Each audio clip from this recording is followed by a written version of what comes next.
Ako si Normita Tayaban, the owner of Tayaban Food Product, and we are food manufacturing. Nagawa namin is nagpo-production kami ng kiniing, itag, pinuneg, at saka kiniing gourmet. Ito yung latest na innovation namin, kiniing gourmet.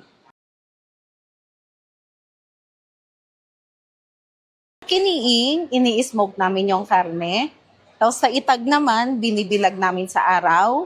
And then, itong kiniing gourmet, is niluto na namin ito para sa inyo. Ready to eat na po siya. And sa pinunig naman, ito yung chinap namin na karne. Tapos, na-smoke na din siya. And parang sausage, native sausage ng mga Cordillera ito.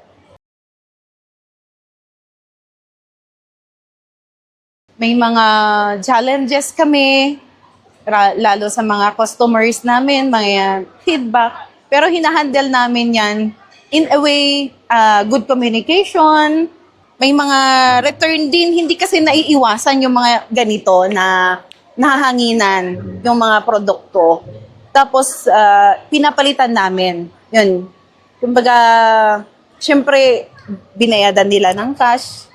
Papalitan namin yung product nila para naman hindi din sayang yung binayad nila sa amin. Kaya give and take lang po 'yun.